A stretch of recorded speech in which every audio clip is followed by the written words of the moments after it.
When we left off on Friday at 6 o'clock versus what we have to talk about today is dramatically different. So, hey, Dad, let's just start here. It is the biggest story or point of contention here in the state of Mississippi. We anticipated Jackson Arnold to make a visit to Mississippi State as of Friday. Now, on Monday, at 3:09 and 50 seconds, not only did Jackson Arnold not show up to Mississippi State, but he has committed to, and I believe signed officially, with Auburn. So right. Hugh Freeze has his quarterback, and Mississippi State still looking for theirs. Get ready to learn bus, baby. Because you're going to be backed up over one, Jackson Arnold. Good Lord. I was surprised. Let's put it that way. Everything I had heard was that Mississippi State expected him on campus. And to not get a visit, in my opinion, is disappointing for Jeff Lebby.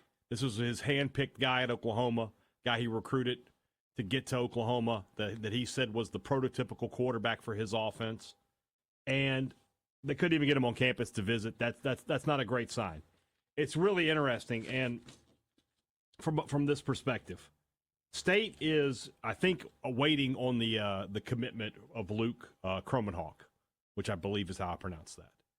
And I think it's happening. It may happen while this show is happening.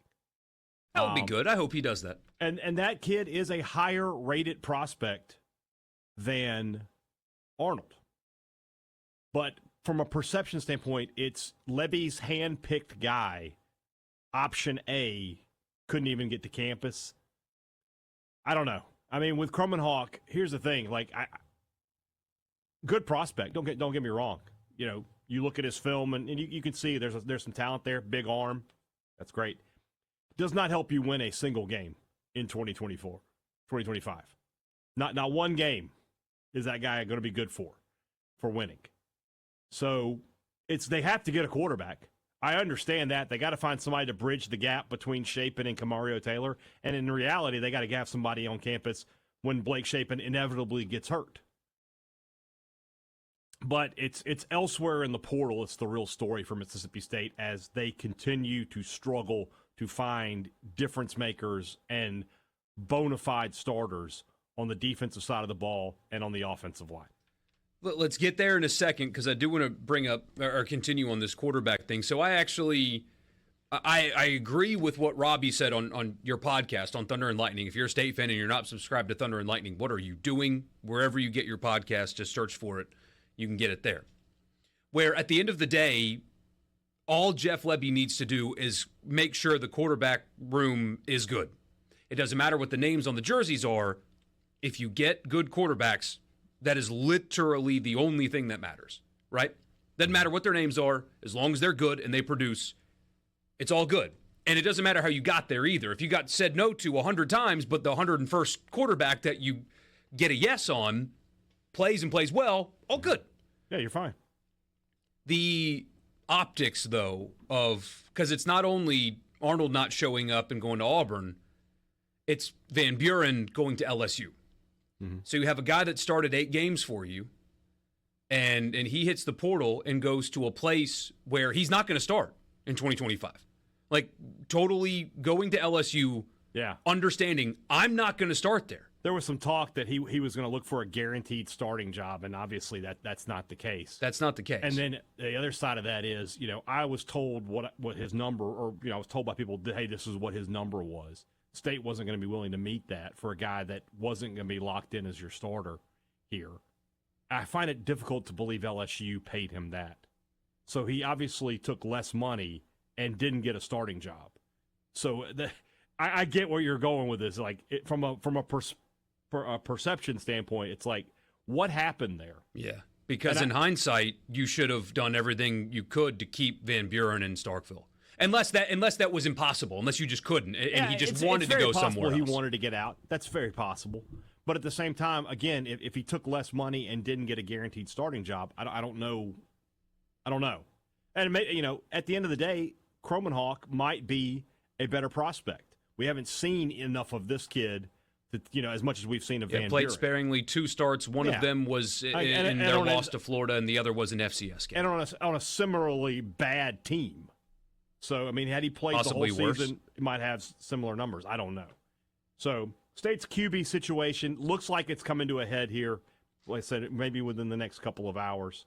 But the other pieces that they have to have in this transfer portal, if they want to have any hope of being a improved team in 2025, that's got to start happening in the coming days. Mm-hmm. So let's go to the text line. You guys are okay with NIL portal. Welcome to Mississippi State's new reality.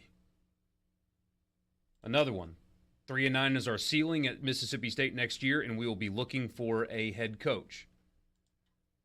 Another one. I was never that high on Arnold when the news started coming out. Thought him and MVB were basically the same. Kromenhoek is better in your opinion. I would disagree with Van Buren and Arnold being the same. I was more impressed with Van Buren than I was Arnold this past season, frankly. If you gave me the choice of the two, I think I would take Van Buren. I think that the ceiling was higher on Jackson Arnold, is what I would tell you. Bigger arm, a little bit bigger quarterback in terms of running the football. But Van Buren was plenty good as a true freshman playing on a terrible team against a monster schedule. He was plenty good enough. Mm-hmm. For sure. Let's see. I don't think LSU would pay him what he wanted. Somebody quoting you. Obviously, he took less money to go to LSU to be the backup. Hey, Dad, you don't know that he took less money at LSU. And as I replied there, I don't think LSU paid him what the number he was asking for was to be a backup. If they did, that's not very smart business. And LSU has not exactly been overspenders in the transfer portal to this date. Correct. And especially when they've got, like you said, they've got Nussmeier, may not be financially sound. Give Lebby 3 years, State will be fine. I mean, he's going to get time. Well, it says this is coming from an Ole Miss fan, and somebody else said, "Hey, Dad, Ole Miss fans talk better about Lebby than you do." Ole Miss fans talked great about Sylvester Croom. Everyone was, "Oh, great coach, you guys." I remember when Matt Luke got fired. Remember what State fans said? How stupid that was? When your rival fans are talking about how great your coach is, that's a red flag. Ole Miss fans hated Dan Mullen. Mississippi State fans hated Hugh Freeze. Get him gone. Hate it. What do State fans say about Kiffin all the time? Oh, man, can't wait to see him get another job. It's never how much we like that guy and hope he stays in Oxford. 601